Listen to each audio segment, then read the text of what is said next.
Will you be my daughter just today? 327 candles burned in that hall. Not one of them mattered to him. Aurelian Vare sat before the largest cake his kingdom had ever built. White icing, sugared roses, tall enough it took 2 servants to carry, and felt nothing but the silence of the empty chair beside him. Then a small hand touched his shoulder. "Why are you having a birthday if nobody's sitting with you?" He turned. A girl, no older than 4, standing where no one, not a noble, not a soldier, not a single soul in 3 centuries had dared stand without trembling. She wasn't trembling. Aurelian Vare had survived rebellions. He had buried a wife. He had buried a daughter. He had built a kingdom out of the wreckage of losing everything, and not once in 327 years had anyone asked him a question that simple. He didn't answer. She climbed onto the chair beside him anyway. "Happy birthday," she said, and wrapped her small arms around as much of him as she could reach. Something in the Vampire King's chest, something sealed shut since the night his family died, cracked clean down the middle. He lifted her into his arms before he decided to. "Will you be my daughter?" he whispered. "Just today?" She thought about it the way children think about important things. No fear, no hesitation, just a small, serious frown. Why just today? The question should have been nothing, a child's question. 4 words with no weight behind them. It nearly destroyed him. The royal dining hall was built to hold 400 people in comfort. Tonight it held 1. Aurelian had ordered the court away before the first candle was lit. He did not want another birthday surrounded by nobles who bowed out of fear and called it love. He had ruled for 327 years. He had commanded armies, survived wars, outlived every enemy foolish enough to challenge him. He had never once felt more alone than he did tonight. That was when the girl walked in. She wasn't supposed to be there. Her mother, Serafina, worked the palace kitchens, and a waitress's wage left no room for childcare, so Eloin came with her, tucked into corners, told to stay quiet, told never to look too long at anyone in this castle. She looked at the king for a long time. Then she crossed the marble floor like it belonged to her and asked the only question that mattered to a 4-year-old standing in front of an untouched cake. Serafina appeared half a second later, already reaching, already apologizing before she'd finished crossing the room. "Your Majesty, I'm so sorry, Eloin, come here now. Leave her. It wasn't a request." Serafina froze mid-step, because that was what you did when the Vampire King spoke. But his voice, for the first time she had ever heard it, didn't sound like a king's at all. It sounded like a man who hadn't spoken to anyone in years. Eloin studied the cake, then studied him. "Why are you having a birthday if nobody's sitting with you?" Aurelian had no answer that a 4-year-old could carry, so he gave her none. She climbed onto the chair beside him without waiting for permission, wished him happy birthday, and pressed her small arms around him. He lifted her into his lap. "Will you be my daughter?" he said again, quieter this time. "Just today?" Why just today? Why just today? There was nothing he could say that wouldn't require explaining a wife and a daughter murdered 2 centuries before this child had been born. Nothing that wouldn't require admitting he had never let himself love anything long enough to lose it again. Just today wasn't a limit he was setting on her. It was the only kind of hope he still knew how to survive. He did not answer her. Not because he didn't know the answer, but because the answer had a shape he hadn't let himself look at in 200 years. Once, this hall had held laughter. Once, there had been a woman who used to steal icing off his birthday cake before the candles were even lit, and a small daughter who used to fall asleep on his shoulder before the last guest had gone home. He remembered a rebellion that came for his throne and took his family instead. He remembered what he had done to the men responsible, and how none of it, not the vengeance, not the victory, not 3 centuries of rebuilding an empire, had brought back a single quiet evening like the ones he'd lost. Since then, birthdays had become something to survive. A yearly reminder that immortality did not mean keeping anyone. It only meant watching them leave, over and over, while he stayed exactly the same. He had stopped letting anyone close enough to leave a second time, and then a 4-year-old girl had walked straight past 3 centuries of that decision without even noticing it was there.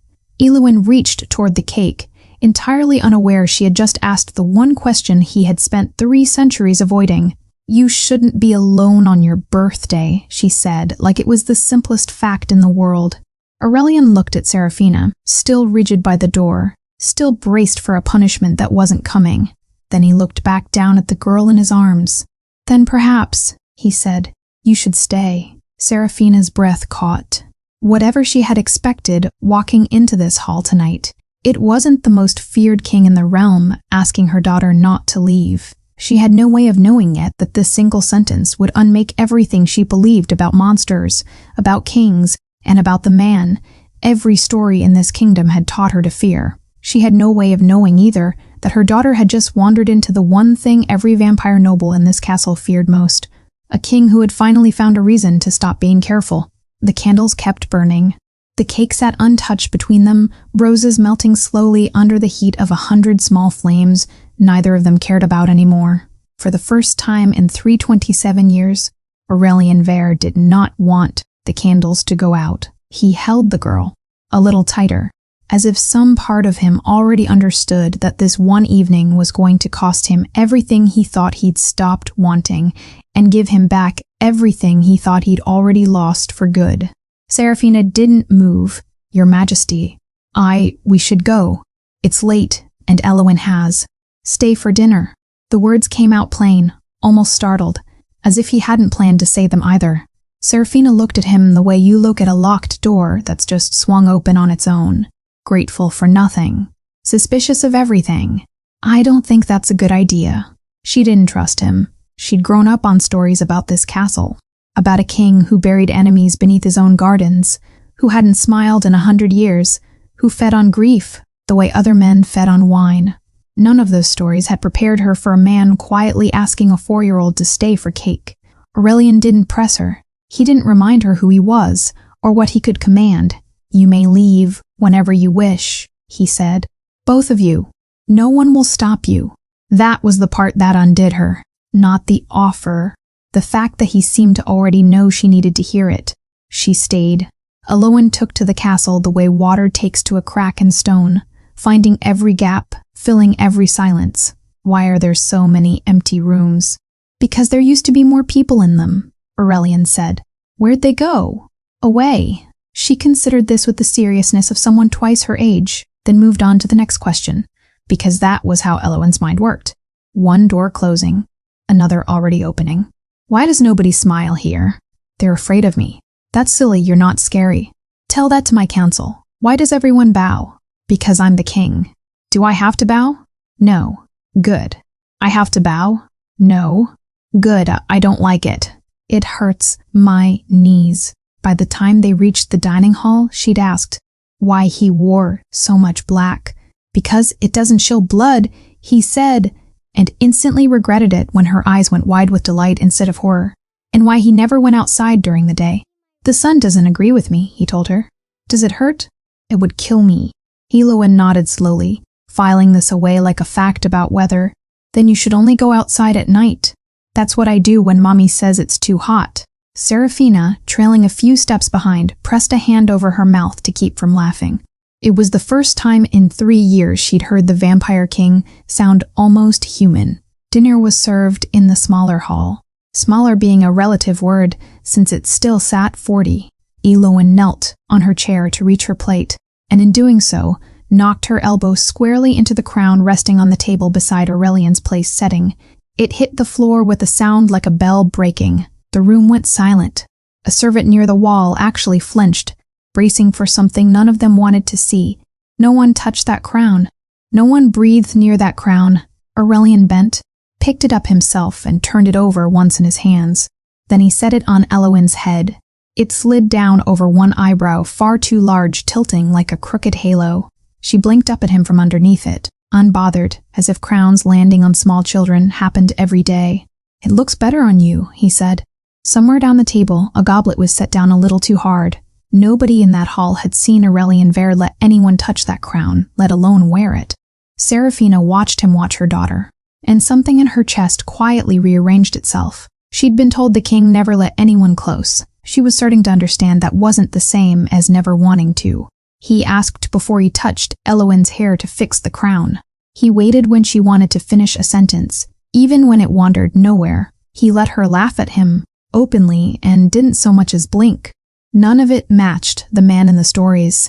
The stories had never mentioned that he listened, or that cruelty, when she looked for it now, simply wasn't there to find. She found herself watching him the way you'd watch a language you didn't know you understood, waiting for the next word, curious what it might mean. "Do you have a daughter?" The question came out between bites, easy as anything, the way children ask things adults spend years avoiding. Aurelian went very still. Serafina saw it happen. Watched 3 centuries settle over his face at once. Watched the warmth from a moment ago fold itself carefully away. "I did," he said. "Where is she?" "Somewhere I cannot reach." Eloin frowned, turning the answer over, clearly unsatisfied but sensing, in the particular way children sense things, that this wasn't a door to push on further tonight. She let it go. He did not. Serafina found him hours later, long after Eloin had fallen asleep against her shoulder. He was sitting in the corridor outside a locked door, still in his dinner clothes, crown nowhere in sight. He didn't look up when she approached. He didn't seem surprised to be found. "This was her room," he said, before Serafina could ask. She stayed where she was, unsure if she was allowed closer. "She used to run down that hallway every morning," he continued, nodding toward the dark. "Straight into my study. She never knocked. She'd just arrive. Every single morning for 4 years before the rebellion took her." Serafina said nothing. Some silences didn't need filling. "She was the last person who ever called me Daddy," Aurelian said quietly. 200 years, and I never let anyone close enough to say it again." He looked up at her then, and for the first time, Serafina didn't see a king, or a monster, or any of the things 3 years of rumor had built out of him. She saw a man who had spent 2 centuries guarding a door he couldn't bear to open, until a 4-year-old girl had walked straight past it without even noticing it was locked. Serafina glanced back toward the room where her daughter slept, small and unaware of what she'd just cracked open in a stranger's chest. Then she looked at the locked door, and at the king, sitting before it like a man keeping vigil. Whatever this castle had once forgotten how to do, she was beginning to suspect it was remembering. One small, uninvited footstep at a time. The garden still held the cold of the night when Eloin found him.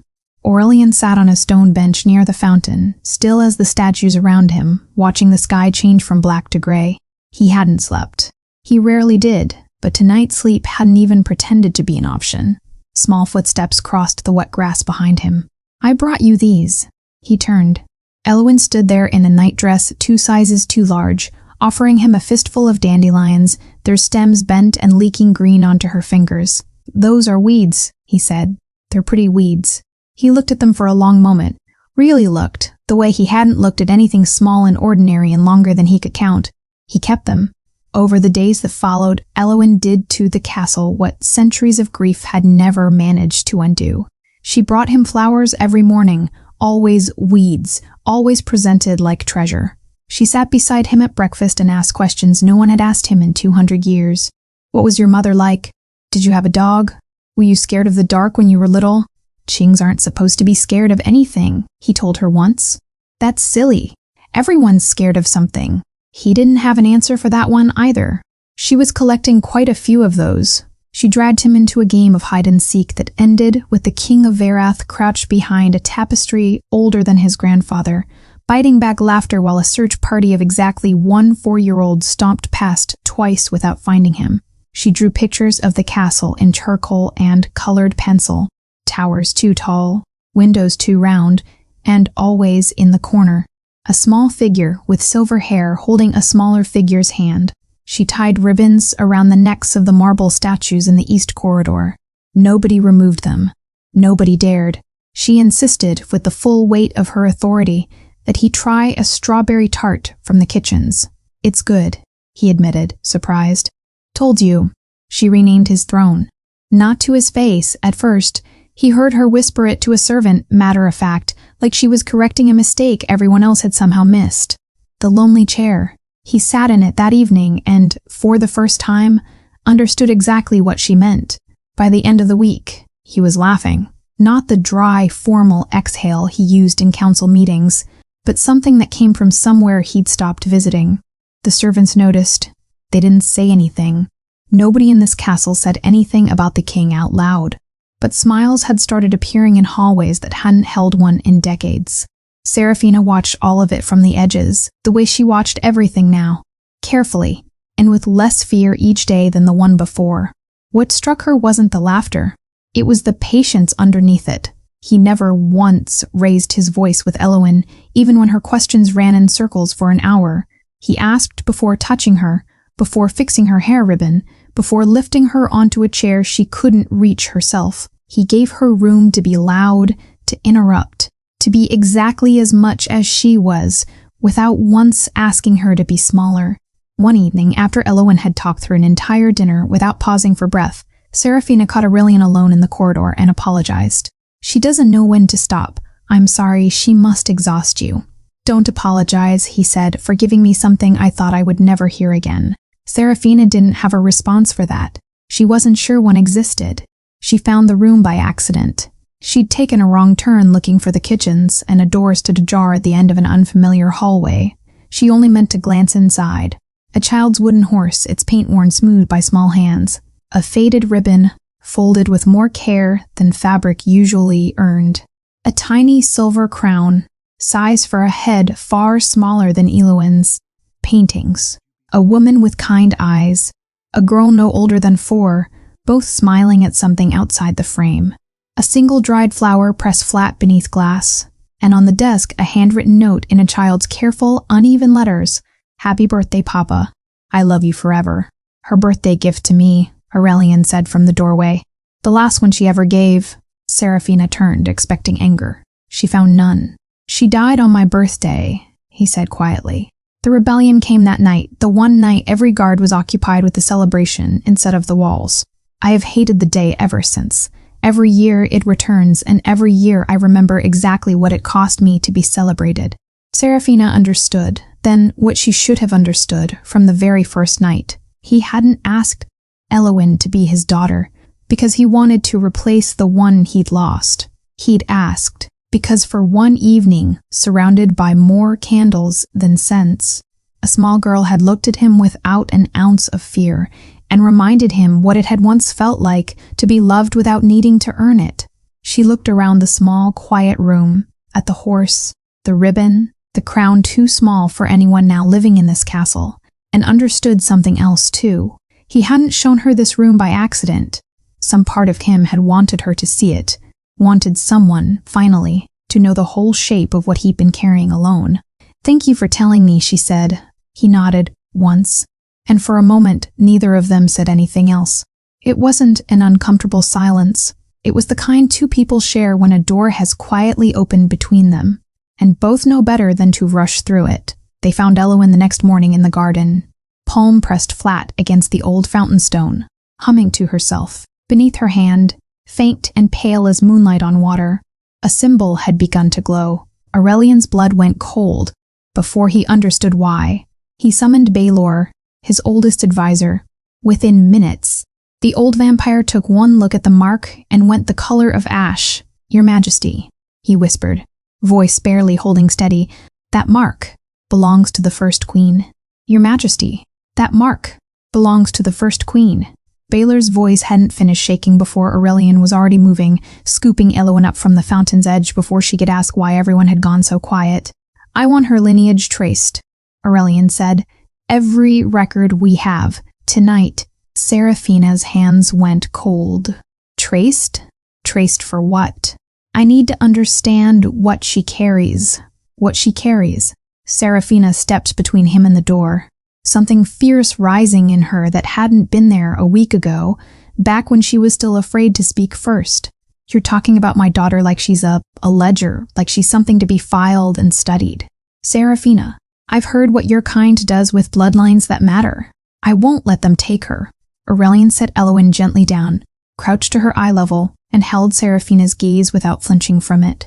No one takes what you do not willingly give, he said. Not while I sit on this throne. I only want to understand what's happening to her. That is all I am asking. It wasn't a command. It was, she realized slowly, a request from a king who didn't have to make them. She nodded, once, though the fear didn't leave her chest. It only made room for something else beside it. Baylor unrolled a map older than the castle itself across the study table, his hands still not quite steady. Centuries ago, he began, before your line ever held this throne, there was a queen. The first of us. Her blood didn't just command vampires, it commanded something far older. A relic called the Bloodheart. Legends say it could amplify the strength of whoever controlled it 100-fold. Armies. Kingdoms. Time itself, some claim. And, Aurelian asked, though some part of him already feared the answer. Before she died, she hid it, beneath this very castle, sealed it with wards only her bloodline could ever disturb. Baylor looked up. Wards that have not stirred in 300 years, until a child touched that fountain stone yesterday morning. Aurelian felt the floor shift beneath a life he'd only just begun rebuilding.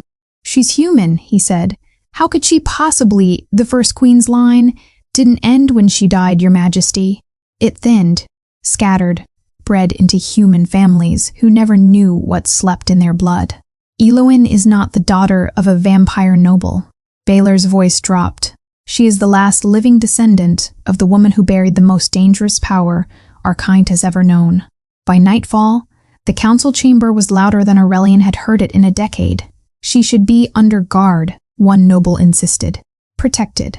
If word of this reaches our enemies, protected or contained. Another cut in. A human child holding a key to the Bloodheart is not an asset. It's a liability with legs. She is a liability that belongs to us, a third snapped. Bring her into the royal wards permanently, formally, before someone else decides to. Aurelian let them argue exactly, as long as it took him to stop caring what any of them thought. Enough. The room fell silent the way rooms only fell silent for him. She is a child, he said, before she is anything else. Not a weapon, not a vault, not a political asset for this council to argue over like meat on a table. Anyone who forgets that will answer to me directly. No one argued further. Not out loud. Lucian Draven waited until the chamber had emptied before approaching. A wise stance, Your Majesty, he said smoothly. I'll see to her protection myself. You have my word. No harm will come to the girl while I have breath in my chest. Aurelian, still not entirely used to trusting anyone, nodded his thanks. Lucian's smile held perfectly still until the door closed behind him. An hour later, in a chamber far from royal ears, he stood before three nobles from rival houses. His voice dropped to something colder than the one he'd used with his king. The girl carries the key, he told them. Aurelian is too soft with his new family to see what's in front of him. He'll protect her out of sentiment. Fine. Let him. Sentiment makes men predictable. He smiled, thin and certain. And predictable men are easy to walk past. And the Bloodheart, one of them asked. One of them asked, will belong to whoever is patient enough to take it? Lucian said, I intend to be very patient. Seraphina found Aurelian on the balcony that night. The kingdom spread dark and quiet beneath them. What happens, she asked, if your people decide my daughter belongs to them? Not to me. To the crown. To some legend 300 years old that none of us asked to be part of? Aurelian didn't answer right away. When he did, his voice carried none of the careful diplomacy he'd used in the council chamber. Then they will have to come through me. Seraphina looked at him for a long moment, at the weight he'd just placed on his own shoulders without being asked to, at a king willing to stand against his entire court for a child that wasn't even his by-blood. Something in her that had been guarded for 3 long years, quietly, carefully, let go of a little more of its armor. The scream came just past midnight. Seraphina was in Elowen's room before she'd fully woken, gathering her daughter against her chest, while small hands clutched fistfuls up her nightdress. It's all right, baby. I'm here. I'm here. There was a man, Elowen sobbed. In my dream. He had red eyes. He said, her breath hitched. He said the castle belongs to him. He said I'm going to give it to him. Seraphina's blood turned to ice. She held her daughter tighter, rocking her the way she had when Elowen was still small enough to fit entirely in her arms, and stared over the top of her head into the dark corner of the room. A dream. It had to be a dream. But some part of her, the part that had learned, over one strange and impossible week, to trust the things she couldn't fully explain, already understood. Someone had already found a way to reach her daughter. and it hadn't happened by accident. The days after, Eloin's nightmare moved differently, sharper, watched, like the castle itself had started holding its breath. Lucian Drafen made himself useful in ways no one questioned. He sat in on council sessions he hadn't attended in years. He offered counsel gently, reasonably, always in the king's best interest. Or, so it sounded. "I only worry," he told the council one evening. Aurelian, absent, that His Majesty's judgment has grown. Soft. A king who gives his heart to a human woman and her child cannot be expected to make the decisions this kingdom requires. Love makes men predictable. Predictable kings do not last. Heads nodded. Not many. Enough. Word reached Aurelian by morning, the way court whispers always did, sideways, through someone who claimed they hadn't meant to repeat it. He didn't summon Lucian. He didn't raise his voice in some private confrontation. He walked into the next council session and said it in front of all of them. "Eloin is under my personal protection," Aurelian announced, "as is her mother. Anyone in this room who believes that makes me weak is welcome to test the theory." Silence answered him, the kind that meant the room had heard him perfectly. Lucian inclined his head, smooth as ever. "Of course, Your Majesty. I only ever meant to serve your interests." Aurelian held his gaze a moment longer than courtesy required, searching for something he couldn't quite name yet, then let it go. He would come to regret that. That evening, Seraphina found him on the balcony again, the place that had quietly become theirs without either of them deciding it. "You didn't have to say that in front of everyone," she said. "Yes, I did." She leaned against the railing beside him, close enough that their shoulders nearly touched. Below, in the garden, Eloin chased fireflies in slow circles, her laughter drifting up faint and bright.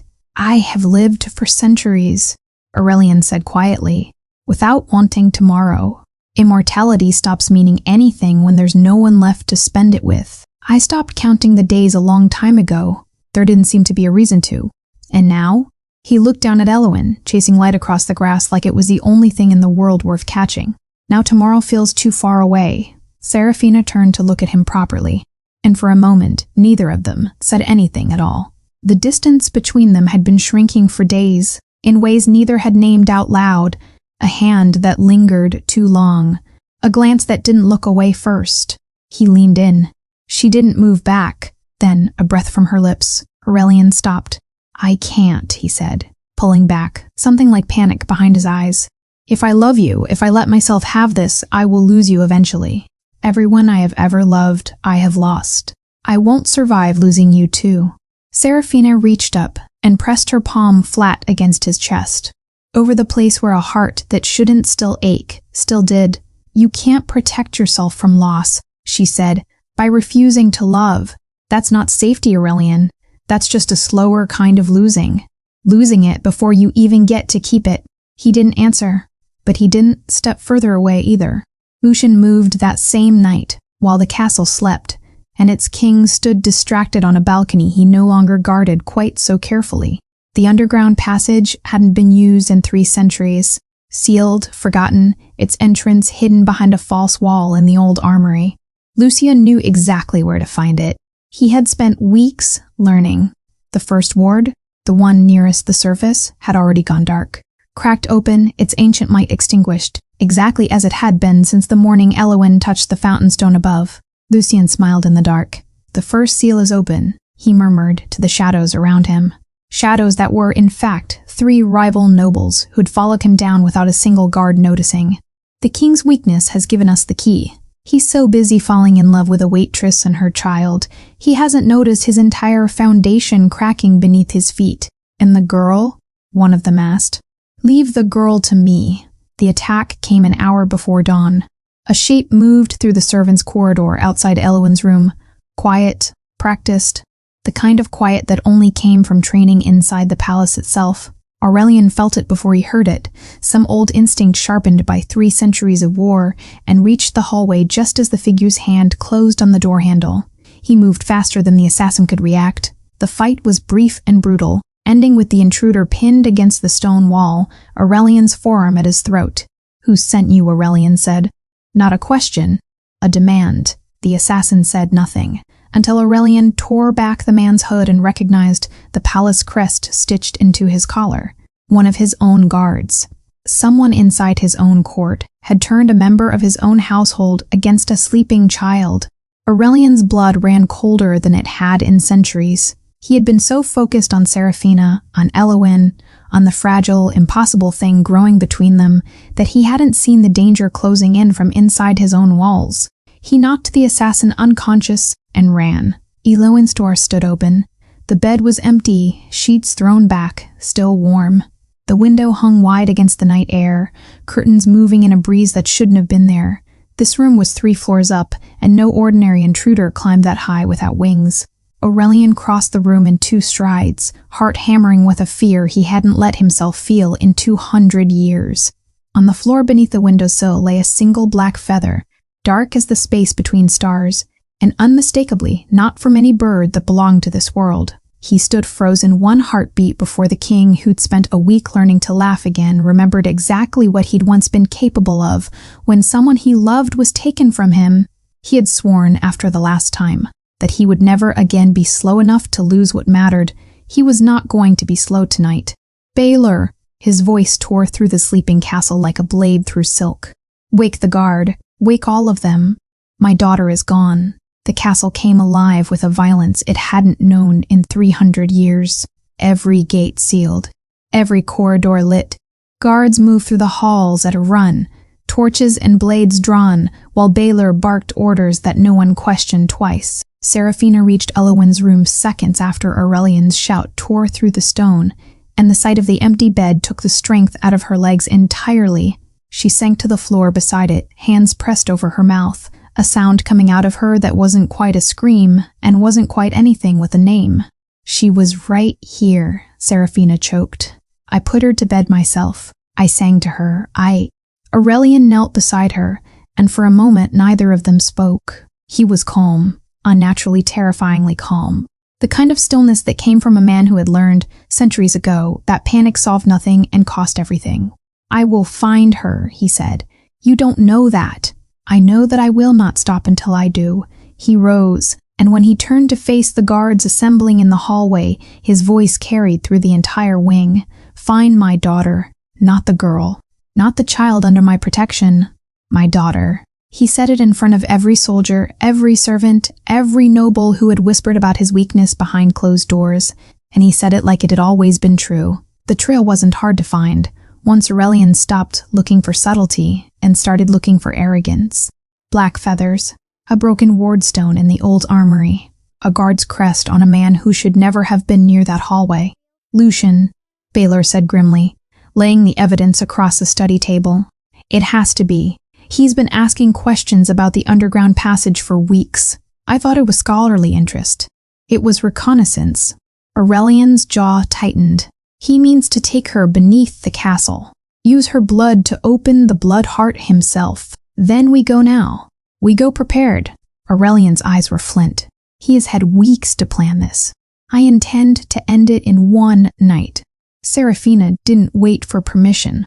While the castle organized itself around her, she slipped out through the kitchen passage she knew better than any guard did, following the same direction the search dogs had taken toward the old armory. She told herself she only wanted to see. She told herself she'd turn back the moment it became dangerous. She made it 3 corridors before hands closed around her from the shadows. She was still fighting when they dragged her into the underground temple, a vast, ancient chamber lit by crimson light pulsing faintly from somewhere deep in the stone floor. Eowyn was there, small and shaking, held near a black altar stone that seemed to breathe. Mama! Eowyn. Lucian stepped out of the shadows, unhurried, entirely at ease, in a room that felt like the inside of something alive. How touching, he said. Though I confess, I expected the king, not the waitress. Let her go. In time. He studied her with something almost like pity. You should know, before this ends, that Aurelian will choose his throne. Kings always do. Eventually. Love is a luxury even he cannot afford forever. You don't know him, Seraphina said. Not the way I do. I have known him for 3 centuries. I know him better than you ever will. She didn't believe him. Not for a second. She had watched a king kneel to a 4-year-old's eye level and ask permission before touching her hair. Whatever Lucian thought he knew, it wasn't that. You mistake gentleness for weakness, Serafina said. That's the same mistake every man like you makes right before he loses. Lucian's expression didn't change, but something behind his eyes did. A flicker of doubt he covered quickly with another smile. Beside the altar, Lucian crouched to Elowen's level, his voice gentling into something almost kind, the kind of kindness that made it worse. He only wanted you for one day, little one. You remember that, don't you? Will you be my daughter just today? That's all you ever were to him. A single evening's comfort. Elowen's chin trembled, but she didn't look away. No, she said. He said today. He never said only today. He said today. He never said only today. Lucian's smile faltered. Just barely, just for a second. The first crack Serafina had seen in him all night. Elowen wiped her eyes with the back of one small hand and didn't say another word to him after that. Above ground, Aurelian stood in the ancient armory, stripping away every piece of ceremony he wore. The crown came off first, set aside without a glance, then the heavy ceremonial cloak, the royal seal, everything that marked him as King of Verath, rather than simply a man. Behind him, a company of soldiers waited. Ancient warriors who hadn't been called from their rest in generations, roused by Baylor's order and Aurelian's name. Baylor watched him set the crown down and frowned. Your Majesty, the men will look to you as their king tonight. They'll need something to follow. They will follow the man who fights for what he loves. That has always mattered more than a crown. Tonight I am not going as king. Baylor paused. Then as what? Aurelian turned toward the passage that led down into the dark, into whatever waited for him beneath 3 centuries of buried history, as her father. The descent was long, the air growing colder and heavier with every step, until the passage opened into the vast crimson chamber below. The blood heart pulsed at its center like something with a heartbeat of its own, slow, ancient, waking. Serafina was bound near the altar. Elowen stood closer to the light, small and defiant, refusing to cry in front of the man who wanted her fear more than her blood. Lucian turned as Aurelian entered, unarmed of crown and cloak, dressed only as a man who had come to take back what belonged to him. He smiled, wide, satisfied, entirely unafraid. Aurelian, he said, you came exactly where I wanted you. Behind him, the Bloodheart's crimson glow pulsed once, deep and slow, like something enormous drawing its first breath in 300 years. Elowen's eyes found her father's across the chamber, and for the first time since she'd been taken, some of the fear left her face. She knew, the way children simply know things, that he had come. The chamber swallowed sound, the way a grave swallows light. Black stone walls rose beyond where torchlight could reach, carved floor to ceiling with symbols older than the kingdom above. Vampire script no living scholar could fully read, circling the Bloodheart like a warning no one had heeded in 300 years. Crimson light pulsed from the relic's center, painting every face in the room the color of old wounds. Elowen stood close to it, small hands bound loosely at her sides, chin lifted despite the tremble Aurelian could see even from the entrance. Serafina strained against ropes a few feet away, eyes wide with a fury that hadn't left room for fear. Aurelian walked into the center of it all without hesitation. You came exactly where I wanted you, Lucian said again, savoring it. You always did enjoy the sound of your own planning. I enjoy being right. Lucian circled him slowly, unhurried, a man who believed the outcome was already decided. You want to know why I did this? It's simple. The moment you let that woman and her child into your heart, you became predictable. A king who loves is a king who can be led exactly where his enemies wish him to go. I merely walked you there. You think love made me weak? I think love made you forget what a king is for. Lucian's voice sharpened. We are not meant to feel, Aurelian. We are meant to endure. You used to understand that before a waitress and her brat convinced you otherwise. Careful, Aurelian said quietly. You may call me weak. You will not speak of them that way again. Aurelian's eyes didn't waver. No, he said. I finally remembered. The doors behind him burst open as his soldiers poured into the chamber. Ancient warriors summoned from centuries of rest, meeting Lucian's rival nobles in a collision of steel and shadow that shook dust from stone that hadn't moved in 300 years. The temple groaned in protest. Cracks split along the ceiling, ancient and unstable, disturbed by a fight it was never built to survive. In the chaos, Serafina wrenched one wrist free, then the other, ignoring the burn of rope against raw skin. She didn't think. She ran. "Eloan, Mama!" She reached her daughter and pulled her behind the shelter of a fallen pillar just as a wave of crimson light rippled outward from the altar. Lucian didn't wait for the battle to resolve. He never intended to win it with soldiers. He turned to the Bloodheart, raised both hands, and began to speak words in a language that predated the kingdom itself. The relic's pulse quickened, crimson deepening toward black, and Eloan gasped as something invisible pulled at her from across the chamber. Thin, insistent, like a thread drawing taut. "No." Serafina held her tighter. "Leave her alone." Aurelian moved before he'd finished, deciding to. He crossed the chamber in 3 strides and drove himself between Eloan and the altar's pole, taking the full force of whatever Lucian had unleashed directly into his own chest. Pain tore through him, unlike anything 3 centuries had prepared him for. He staggered. For the first time since the night his family died, Aurelian Vare felt something warm and wrong spreading beneath his ribs. Blood. He looked down at his own hand, red against pale skin, and understood with a cold and total clarity what the Bloodheart's curse was doing to him. His immortality was failing. Lucian laughed, delighted. "Look at yourself, the great vampire king, bleeding like a mortal, for a human child who isn't even yours by blood." Aurelian dropped to one knee, breath ragged, the ancient strength that had carried him through wars and rebellions, draining out of him with every heartbeat. "You would throw away 300 years of immortality," Lucian said. "For her?" Aurelian lifted his head. Blood ran from the corner of his mouth. His hands shook against the stone floor. "Yes." The word came out steady, certain, entirely without regret. He forced himself upright. One hand braced against his ruined chest, and found something in himself that pain hadn't managed to touch. "Immortality without love," he said, "was never a gift. It was a punishment I mistook for strength. I would rather bleed as her father for one night than live another 3 centuries as nothing at all." He rose fully to his feet.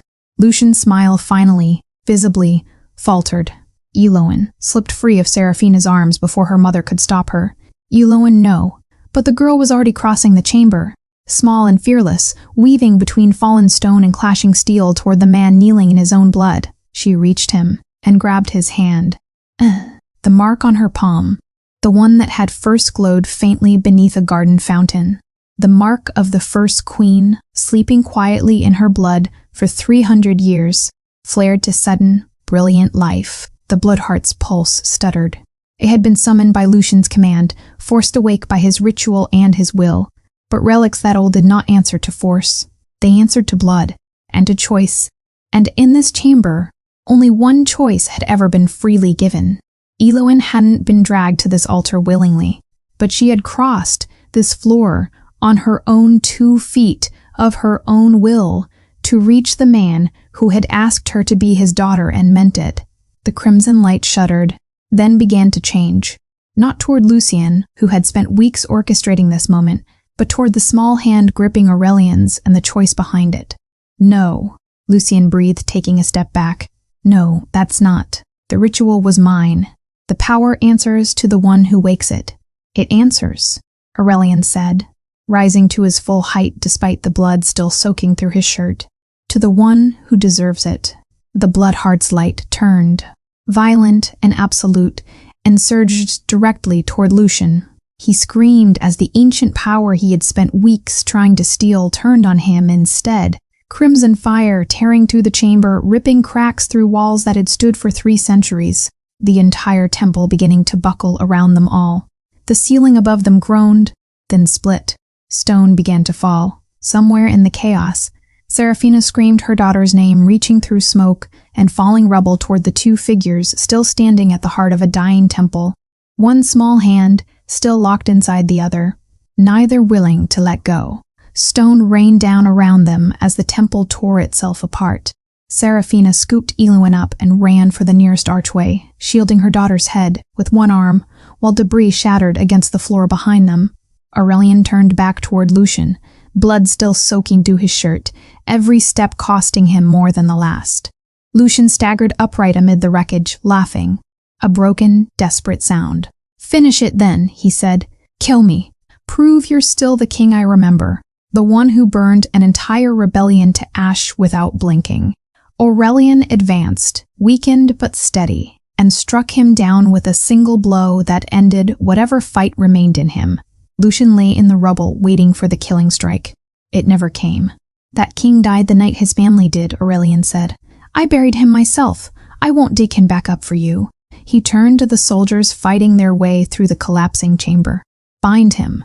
Strip him of his title, and every right that came with it. The council will decide his fate, not the ruins of this temple, and not me, tonight."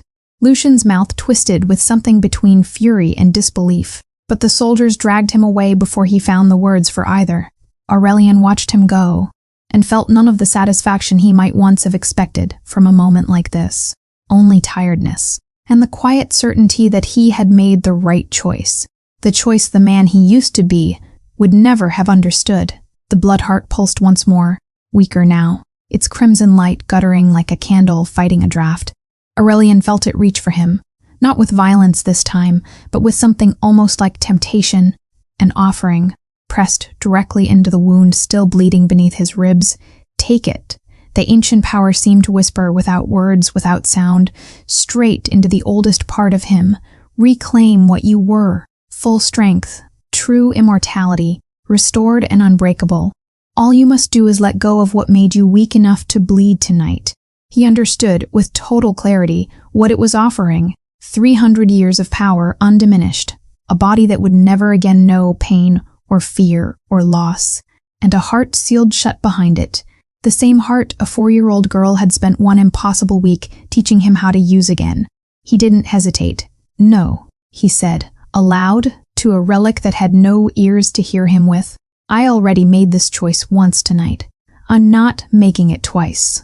The crimson light flared one final time, as if in protest, then dimmed and dimmed further, until the ancient pulse at the heart of the chamber finally, permanently, went dark. The ceiling continued to fall behind him, as Aurelian made his way toward the archway where Seraphina had taken shelter, each step slower than the last, his strength nearly spent.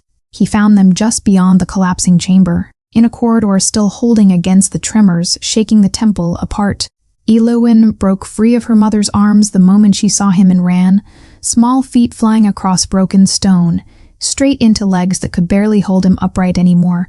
He caught her anyway. He would have found the strength, if there had been none left, at all. She pulled back just far enough to look at the blood soaked through his shirt, her small face crumpling with worry far too old for her years. "Are you hurt, Daddy?" The word landed harder than anything Lucian had thrown at him all night. Daddy. Not king. Not Aurelian. Not even the careful borrowed phrase she'd used before. "Will you be my daughter?" As if some part of her had still been testing whether it was allowed to be true. This time she hadn't asked permission. She had simply known. He held her tighter than his ribs could comfortably manage, and didn't care. "I'll heal," he said, voice rough. "I promise." Seraphina reached them both, breathless, soot streaked across her face, eyes bright with something that had stopped being fear the moment she saw her daughter safe in his arms. She looked at him. Really looked the way she had on the balcony, the way she had outside the locked door that held his oldest grief, and understood something that had been building quietly for a week and had finally arrived all at once. He wasn't protecting them out of duty. He wasn't keeping them close out of gratitude for the warmth they brought back into his cold castle. He loved them, both of them, entirely, and without reservation, in a way that had cost him blood tonight and would have cost him immortality itself without a second thought. "I don't know what tomorrow will make me," Aurelian said quietly, looking down at the wound still healing slowly beneath his torn shirt. "I gave up more tonight than I understand yet." "Then we'll find out together," Seraphina said. He looked at her for a long moment. Really looked, the same way he had that first night in the dining hall, when a stranger's daughter had asked him a question he'd spent 3 centuries avoiding. Then, he closed the last of the distance between them and kissed her. It wasn't rushed, or desperate, or shadowed by the danger still collapsing somewhere behind them. It was steady, certain, the kind of kiss that belonged to two people who had already survived the hardest part of choosing each other. Eloan, still held between them, made a small sound of delighted disgust and buried her face against her mother's shoulder, which made them both laugh, quiet, exhausted, entirely alive. Later, as the castle's guards cleared the last of the rubble from the temple entrance, Aurelian stood at the threshold and looked down into what remained of the chamber. The Bloodheart was gone, shattered, its crimson light extinguished for good, buried beneath tons of broken stone. But as the dust settled, something else caught the torchlight from deep within the wreckage. A single symbol, faint and pale, still glowing quietly beneath the rubble. Small, patient, and not entirely finished. Aurelian watched it for a long moment, a cold weight settling behind his relief. Whatever had ended tonight, some part of him understood it was not truly over. The vampire kingdom had just stepped into something new, and he had no way of knowing yet what it would ask of his family next. But for tonight, he had his daughter in his arms, the woman he loved beside him, and a heart that, for the first time in 300 years, belonged entirely to the people standing in this corridor with him. Whatever came next, he would face it as exactly what he had chosen to become, not a king first, a father. Months later, the castle no longer remembered how to be quiet. Flowers grew where there had once been only stone, climbing the balustrades, spilling from urns that had sat empty for decades, tangled through the ribbons Eloan had tied around the statues that first week and never let anyone remove. Servants laughed in hallways without checking first to see who might be listening. Somewhere, always, small footsteps echoed against marble, chasing something only a 4-year-old could see. Serafina no longer wore the plain gray of a royal waitress. She moved through the castle now as its future queen, though she still, most mornings, insisted on carrying her own tea tray, just to watch the younger staff fluster over letting her. Aurelian watched her cross the garden below his window and felt something he still hadn't fully gotten used to feeling. Peace. He had spent 3 centuries believing peace was something immortals simply weren't built to keep, that it always slipped away eventually, the way everything eventually did. Watching her now, unhurried, laughing at nothing in particular, he was beginning to think he'd simply never given it enough time to arrive. He was still immortal. That part hadn't changed, and some nights he still thought about the choice he'd made in that collapsing temple. Full power traded for a heartbeat that could still be broken. He had never once regretted it. Immortality no longer felt like a sentence stretching endlessly forward with no one left to share it. It felt like time. Simply time. More of it than most people ever got. And now, finally, someone to spend it with. In his study, behind glass on his desk, sat a single pressed dandelion, the first weed Eloan had ever handed him, kept long after it should have crumbled to dust. Her drawings lined the wall beside his most important state documents, towers too tall and windows too round, a small figure with silver hair always holding a smaller figure's hand, and on a cushion beside his throne, beside, never on, because some things belonged only to her, sat a crown too small for anyone in this castle now living. The lonely chair didn't feel lonely anymore. His next birthday arrived on a queer autumn evening, and the hall that had once held only silence, and an untouched cake, now overflowed with warmth. Nobles filled the tables. Music drifted from the far end of the room. Candles, hundreds of them again, just as before, burned along every wall. Aurelian didn't look at any of it. He looked at Serafina, laughing at something one of the servants had said. He looked at Eloan, weaving between tables in a dress far too fancy for how fast she was running, clutching something behind her back. Another cake sat at the center of the table. White icing, sugared roses. This time, it wasn't untouched. Eloan reached him breathless, climbed straight into his lap without asking. She never asked any more, not for this, and held out a folded piece of paper covered in crooked, careful letters. He opened it. "Happy birthday, Daddy." Something in his chest, 300 years old and finally soft enough to break, did exactly that. "Do you remember?" he said, once he trusted his voice again. "The first birthday we spent together?" Eloan nodded seriously the way she considered all important things. "You asked why I wanted a daughter for only 1 day. I still think that was silly," she said. He laughed, real laughter, the kind that still occasionally surprised the servants when it echoed down halls that used to know only silence. "It was silly," he agreed. I said just today, because I was afraid to ask for forever. Immortals aren't supposed to be afraid of very much. I was afraid of that. Elowen tilted her head, studying him the way she'd studied him that very first night, sitting beside an enormous, lonely cake. Are you still afraid? Aurelian looked across the hall at Seraphina, who had already turned to watch them, something soft and certain in her eyes. Then he looked back down at the small girl in his lap, the one who had walked past 3 centuries of grief without even noticing it was locked. No, he said. He set her down gently and knelt before her as much as his body still allowed. Enough that they were eye to eye the way he'd learned that very first night was the only way to ask her anything that mattered. He took both of her hands in his. You were never my daughter for just one day, he told her. You never were. I think some part of me knew that the moment you climbed into that chair beside me, I was just too afraid to say it out loud. Eluin didn't say anything clever back. She simply threw her arms around his neck and held on, the way she had that very first night when a lonely king had felt something inside him crack open for the first time in 200 years. Seraphina crossed the hall and knelt beside them both, one hand resting against Aurelian's shoulder. And for a long moment none of them said anything at all. The candles burned steady around them. The music continued somewhere far away.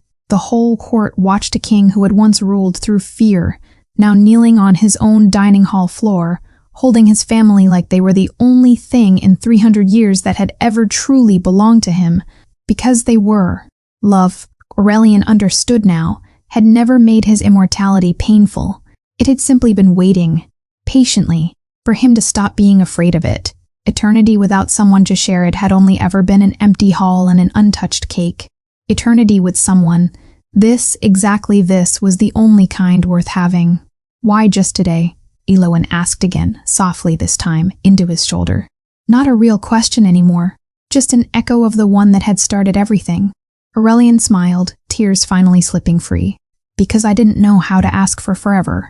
And the little girl who had once found a lonely king sitting beside an untouched birthday cake finally gave him the answer he had spent 3 centuries searching for. Forever had been waiting for him at the table all along. It had simply been waiting for someone brave enough to ask.